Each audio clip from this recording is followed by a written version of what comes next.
O que o Fachin decidiu aí, na verdade, foi arquivar, foi no sábado, agora o sábado pós-carnaval, arquivar a arguição de suspeição que questionava a atuação do Dias Toffoli como relator da investigação sobre as fraudes do Banco Master. Essa arguição de suspeição havia sido autuada pelo próprio Fachin a partir do relatório entregue ao STF pelo diretor-geral da Polícia Federal, Andrei Rodrigues, no último dia 9. E esse relatório era aquele que apresentava as menções a Toffoli extraídas do celular do banqueiro Daniel Vorcário. Então, eu vou explicar o seguinte. Não é que a PF tenha pedido diretamente a suspeição do Toffoli e isso foi arquivado e foi arquivada toda a investigação. Até houve um debate porque eles dizem que quem pode pedir a suspeição é o Procurador-Geral da República, o PGR Paulo Gonet, e obviamente o centrão do STF prefere que isso fique restrito ao Gonet, porque é ex-sócio do Gilmar, é aliado deles e os exaltou aí na sua própria sabatina. Depois, de repente, eu lembro aqui se der tempo. Então, a Polícia Federal apresentou um relatório com o conteúdo do celular do Daniel Vorcário. A Polícia Federal não chegou a investigar o Toffoli. Depois a gente vai ver aí as alegações de ministros do STF nesse sentido, para tentar já cravar uma nulidade em tudo isso e impedir qualquer avanço de investigação. Não. Então você teve operações de busca e apreensão, se pegou, por exemplo, o celular do Daniel Vorcário, você faz a perícia naquele celular, você extrai todos os dados, as conversas, as mensagens, etc. Bom, o que nós encontramos aqui? Então, isso não é uma diligência específica para investigar o ministro. Isso é a análise dos dados, não chega a ser nem sequer uma análise, né? É a extração dos dados e a organização dos dados que foram acessados numa prova coletada numa operação de busca e apreensão que atingia outra pessoa e que foi feita com autorização do Poder Judiciário. Então, a Polícia Federal apresentou ao presidente do STF indícios de crimes supostamente que podem eventualmente ter sido cometidos pelo ministro Dias Toffoli. Isso é o que consta no relatório de 200 páginas com as informações coletadas nas outras operações. E aí o presidente do STF ele fica encarregado de abrir essa arguição de suspeição para avaliar se há conflito de interesses e outros elementos mais graves, como aqueles que aparecem no relatório, para manter o ministro na relatoria do caso ou não. E houve uma discussão numa reunião secreta, a gente já vai abordar isso aqui, para definir se o Toffoli ficava na relatoria ou não. Mas vamos olhar, tem o print aí do artigo da lei, da Loman, esse mesmo. Muito bem, agora tá na ordem, foi só no primeiro bloco que teve um desvio. Bom, essa é a Lei Orgânica da Magistratura Nacional. Eu estou mostrando, só para vocês verem que a Polícia Federal fez aquilo que está previsto na lei.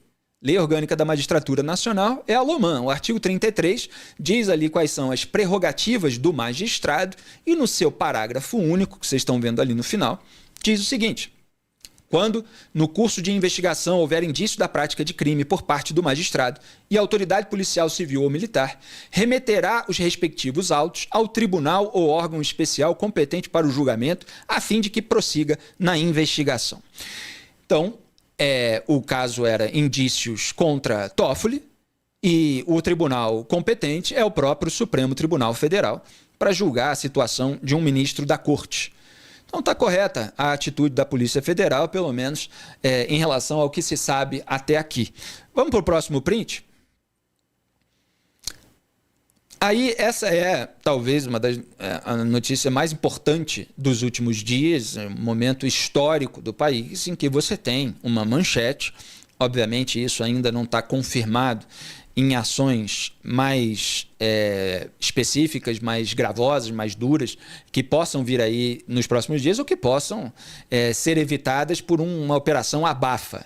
Mas você tem essa manchete que a Polícia Federal suspeita de corrupção passiva de Dias Toffoli, por repórteres ali, Débora Bergamaschi e Matheus Teixeira, na CNN Brasil. De acordo com a apuração, investigadores envolvidos nas apurações de fraude bilionária suspeitam que o ministro do STF tenha praticado o crime. E o que eles devem fazer segundo esses repórteres? Pode colocar o outro print, que eu acho que é justamente sobre isso. Devem pedir, pelo menos, existe essa intenção, Vamos ver se serão constrangidos a não fazer isso. Devem pedir a quebra de sigilo do fundo ligado ao Toffoli. Esse fundo que ganhou esse nome aí na manchete, na verdade é a empresa Marit, aquela M-A-R-I-D-T, que parece ser uma aglutinação de Marília, que é onde está o endereço dela. E isso é uma outra polêmica, né? Porque aparentemente é um endereço de fachada. O Estadão foi lá, o repórter encontrou a esposa do irmão do Toffoli, ou seja, a cunhada do Toffoli. Ela disse que ali era a casa dela há anos e tal, que não era sócio de resort nenhum, o marido dela, etc. Mas, bom, a aglutinação de Marília com DT de Dias Toffoli. Todos os irmãos do Toffoli têm esse sobrenome, Dias Toffoli. O ministro é José Antônio, você tem os irmãos José Eugênio, José Carlos, são vários assim nesse sentido. Então eles querem, os policiais federais, aparentemente, se deixarem eles fazerem esse trabalho, eles querem pedir a quebra de sigilo da empresa Marit para averiguar todas essas transações que foram feitas com o fundo Arlim, na verdade. Isso tem explicações mais detalhadas lá no meu X, mas o fundo Arlim era aquele administrado pelo cunhado do Daniel Vorcaro, dono do Banco Master, o Fabiano Zettel. O Fabiano Zettel comprou a participação da Marit na administração do resort, que era a participação dela em duas empresas ligadas ao primo. Quer dizer, uma história aí mais complicada, mas o fato é que houve um aporte de 35 milhões de reais, pelo menos detectados na troca de mensagens entre o próprio Daniel Vorcaro e o Fabiano Zettel, seu cunhado, e que tem uma corroboração nos elementos relacionados a essas empresas. Portanto, dinheiro da família do Vorcaro para a família Toffoli. E o Toffoli, enquanto era relator, omitiu o fato de que era um parceiro comercial, a família dele era parceira comercial da família do Daniel Vorcaro. E depois teve que admitir, muito tardiamente, que recebeu dividendos da empresa Marit. E eu mostrei aqui no canal, como numa sessão plenária, o Toffoli falou, não, o magistrado pode receber dividendos e tal, desde que ele não seja o sócio dirigente. E eu falei, olha, ele já está com uma alegação preventiva para caso se descubra que recebeu dinheiro. E aí, dias depois, veio a notícia de que ele tinha recebido dinheiro e veio a notinha dele admitindo esse recebimento de dividendos, mas se justificando, dizendo que não sendo sócio dirigente pode receber. Só que aí se fazer de sonso, porque ele é relator do caso Master. Então, obviamente, você tem o que nós, com o raciocínio lógico e o bom senso, consideramos conflito de interesse, mas que muitas vezes, na República do Escambo, parece ser um encontro feliz de interesses. Vamos para os próximos prints? A gente tem aí agora a lista feita pela Transparência Internacional, publicada ontem. E olha, essa lista ela é um ótimo resumo escrito. Agora, tudo que está aí, praticamente tudo, ou quase tudo, tem nos meus vídeos a falta de ética no STF e a sabatina de Toffoli e a blindagem Master. Estão disponíveis aqui no canal com imagens. A parte do Sérgio Cabral tem em vídeos imperdíveis, com os depoimentos, com o voto que o Toffoli mudou, ele mudando de voto na sessão plenária. Mas eu vou ler aqui para vocês esse resumão, mostrando aí várias matérias da imprensa sobre elementos comprometedores relacionados a Dias Toffoli. Então, em 2012, você tem lá a revelação de que o Toffoli foi citado no depoimento de uma delatora do Mensalão do Distrito Federal. Não foi investigado. 2016, que o Léo Pinheiro incluiu uma obra na mansão do Toffoli na proposta de delação. Não foi investigado. Também em 2016, relatório da PF indicou que a família Bunlai, lembra do José Carlos Bunlai, ligado ao sítio do Lula, detinha influência sobre Toffoli. Também não foi investigado. 2018, que Toffoli recebia pagamentos mensais de 100 mil reais da esposa advogada. Antes que o escritório da esposa fora contratado por empresas envolvidas na Lava Jato. Também não foi investigado. 2019, que o Toffoli era citado por Marcelo Odebrecht com o codinome amigo do meu pai, em tratativa sobre supostos acertos com um dos seus executivos.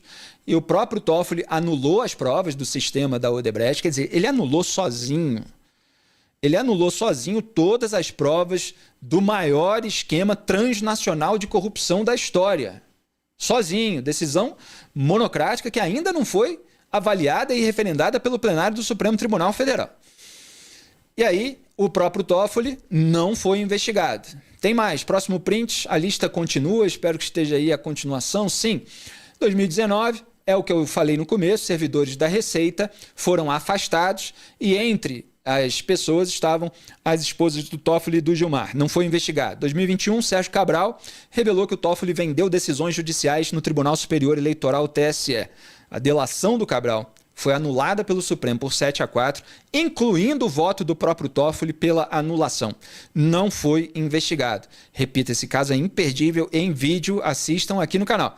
Em 2025, o empreendimento imobiliário é do resort, com tudo que eu acabei de explicar, e essas conexões não só com a família do dono do Master, mas também com a JBS, porque depois foi um advogado da JBS que acabou comprando a participação da família Toffoli na administração do resort. E o Toffoli só depois, reconheceu ser sócio oculto, não foi investigado. E mais um print a respeito disso, que é a conclusão aí da Transparência Internacional, que ela denunciou a OCDE, a anulação generalizada das provas da Odebrecht, e ela, a própria TI é Transparência Internacional, passou a ser investigada pelo ministro. Passados 3 anos, 2 manifestações da PGR pelo arquivamento da investigação por falta de provas e de competência do Toffoli e 2 manifestações da Comissão Interamericana de Direitos Humanos classificando o procedimento como tentativa de criminalização da TI, o ministro mantém aberta a investigação. E a TI é investigada. Ao que consta, Toffoli não é investigado. Quem acompanha meu trabalho sabe que eu já me debrucei e até entrevistei o Bruno Brandão, diretor da Transparência Internacional, mas já fiz uma capa de revista, uma matéria de capa sobre as fake news desse sistemão contra a Transparência Internacional, detalhando toda a cronologia. E aí eu acrescentei, porque é tanto episódio comprometedor em relação ao Toffoli, que até faltou um na lista da Transparência Internacional e que eu tinha abordado num vídeo anterior aqui, em 2014. Mensagens encontradas pela Operação Custo Brasil mostraram que depois de um café com Toffoli, um petista do governo federal, Carlos Gabas, deu sinal verde a outro petista, então prefeito, Luiz Marinho, atual ministro do governo Lula, ministro do Trabalho atualmente, mas ele era prefeito, para que seu vice fizesse um pedido de reconsideração ao STF, que acabou sendo atendido pelo ministro Toffoli, alterando seu entendimento anterior. O MP pediu suspeição de Toffoli, mas não levou, e o Toffoli não foi investigado. E o detalhe é que na sabatina que eu resgatei, a de 2009, ele havia prometido declarar suspeito em caso de aconselhamento. E quando você lê as mensagens que foram encontradas nessa investigação, fica ali muito configurado que eles foram tomar o café e o sujeito saiu do café avisando, pô, tá tudo certo, faz lá o pedido. Aí o cara faz o pedido e o Toffoli muda o entendimento anterior para atender aquele pedido. Então, tudo isso vai ser varrido para debaixo do tapete? É a questão que se coloca nesse momento em que a relatoria do caso Master passou para o André Mendonça, que está tomando medidas diferentes em relação àquelas do Dias Toffoli, reduziu o sigilo, deu maior possibilidade ali para a Polícia Federal investigar. A questão é se ele vai blindar os colegas de corte. Dias Toffoli metido aí em toda essa treta do resort, e o Moraes, o contrato da esposa, etc. E o Moraes, reparem, ele deu um jeito de se manter atuante para frear qualquer tipo de investigação contra eles, usando o inquérito das fake news. Então é como se ele tivesse se tornado um relator informal ou paralelo do caso Master. Então o André Mendonça ele vai conseguir blindar as investigações e autorizar eventuais pedidos, conseguir e querer, né? Que possam atingir Dias Toffoli e Alexandre de Moraes. Essa é uma questão. A gente tem mais print nessa pauta, produção, porque eu queria trazer aqui exatamente isso. Que bom que está na ordem certa. Essa é a matéria do Poder 360 que deu o que falar, porque ela traz transcrições da reunião secreta do STF. E eu digo transcrições porque as aspas, elas são grandes para uma reunião secreta. Quando eu li essa matéria de manhã, nesse dia aí, que eu já não me lembro, enfim, foi dias atrás, aí, nesse período carnavalesco, eu pensei na hora, porque eu sou jornalista, eu entendo de cobertura daquilo que é possível você apontar que alguém falou e daquilo que não é, daquilo que você sabe por bastidor. Então, quando você tem uma coisa que chega para você, que é por 2 fontes, 3 fontes, que aconteceu no bastidor, o jornalista em geral, ele não dá aspas perfeitas porque ele não tem como provar que a pessoa que estava lá falou exatamente aquilo. Quando o jornalista dá aspas completas, é porque ele tem alguma gravação. Então, pelo menos tudo indica que isso aconteceu. E o que é mais curioso é que depois dessa matéria, e eu vou entrar em algumas declarações dos ministros, vieram as matérias que eram as manchetes: ministros desconfiam de Toffoli, que Toffoli gravou a reunião secreta, etc. E aí deu o maior bafafá. Mas claro que eles estão se blindando para não investigarem um deles. Então vamos para o próximo print para ver alguns trechinhos. Eu comentei no X, no dia que saiu essa matéria, vários trechos, mas quero trazer aqui em vídeo porque não deu tempo de eu fazer um vídeo a respeito disso. Olha só, esse é um ponto que quase ninguém chamou atenção no debate público sobre a postura do Toffoli no começo dessa reunião. Ele se dispôs a abrir lá sigilo, etc., se os coleguinhas abrissem também, porque ele sabia que ninguém ia querer, pelo menos ninguém do centrão do STF, o grupo da corte do qual ele faz parte. Então, olha só, ele disse na sua exposição que seria a favor de um código de ética para o Supremo se todos os ministros estivessem de acordo em divulgar as suas declarações de imposto de renda, o IR de suas empresas e dos seus familiares descendentes e colaterais até o 2º grau e afins. Ele disse estar disposto a isso. Conversa, não está nada disposto a isso. Ele quis dizer, olha o seguinte, eu faço se vocês fizerem também, mas sabendo que os colegas dele não iam querer fazer. Por isso que se dispôs. Porque se dispusesse de verdade, já teria feito. Já está uma confusão no debate público sobre o caso Toffoli, como eu passei a chamar, há muito tempo, há várias semanas. Se ele quisesse ser transparente desde o começo, não teria esperado ser descoberta mensagem no celular do Daniel Vorcaro para reconhecer que é sócio oculto da Marit e que recebeu dividendo. Então é uma forma dele pressionar os colegas. Hoje é comigo, amanhã pode ser com vocês. É aquilo que se convencionou chamar de efeito Orloff, por causa daquela propaganda antiga, as novas gerações não conhecem, do eu sou você amanhã, que é o maior medo que reside na República do Escambo em Brasília. Quando eles veem um coleguinha, eles falam, opa, se esse aí está caindo, de repente pode acontecer comigo, então pera lá, vamos tentar evitar. E aí o Gilmar Mendes já fez uma intervenção. Nós não estamos aqui para discutir código de ética. A reportagem bem coloca ali que ele é proprietário de uma faculdade em Brasília. Essa faculdade já recebeu patrocínios de empresas que têm causas no Supremo Tribunal Federal, como a gente mostrou ao longo dos anos. Próximo print. Toffoli respondeu que só estava falando sobre o código de ética, que é uma bandeira do Edson Fachin, que tentou emplacar, mas ainda não conseguiu, porque gostaria de deixar claro que não tinha receio em divulgar. Aí aspas, hein? Inclusive abro as minhas contas bancárias, mas isso é para estar no código de ética. Eu não vou abrir sozinho, fecho aspas, declarou o ministro. Essa frase é muito emblemática do que acontece nos bastidores do Supremo Tribunal Federal. Eu não vou abrir sozinho. Quer dizer, se vocês vão deixar eu ser encurralado aqui a mostrar tudo, bom, vocês têm que mostrar também. Então vamos todo mundo mostrar. Não vou cair sozinho, né? Não vou ser encurralado sozinho. Eu não vou, enfim, ser pressionado a revelar aquilo que é secreto sozinho. Bom, vamos para o próximo print. Aí o agora ex-relator do MAS, portanto o Toffoli, fez então uma exposição dizendo que a PF não tinha autoridade para atuar como atuou e que as 200 páginas do relatório eram uma ilegalidade. A gente, pelo que sabe até o momento, sabe que não é assim. É o que eu expliquei lá no começo. O relatório encontrou a organização daquelas mensagens que foram encontradas em operações de busca e apreensão. Não houve diligência contra o Toffoli. E aí o Gilmar elaborou a seguinte narrativa, a seguinte tese, né? O Toffoli tomou algumas decisões, nesse caso master aqui no STF, que contrariaram a Polícia Federal e a Polícia Federal quis revidar. Isso como o centrão do STF sempre trata qualquer questão, que é uma forma de projetar nos outros aquilo que eventualmente eles têm dentro de si e que aparece de vez em quando em determinadas decisões, que é uma sede de revide, uma sede de revanche, uma sede de vingança. Então, na blindagem, no corporativismo, já vem esse argumento. Não, eles estão querendo revidar porque estão incomodados com alguma coisa que você fez. Quer dizer, não pode ser, em hipótese alguma, um relatório técnico que mostra uma sujeira de um daqueles membros, porque, afinal, seriam semideuses, seriam pessoas infalíveis.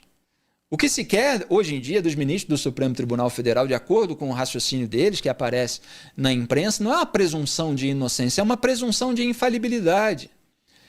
Eles têm que ser considerados infalíveis. Não podem cometer erros, nem sequer erros, que dirá, eventualmente, alguém cogitar a hipótese de que tenham incorrido numa ilegalidade e que dirá mais ainda num crime.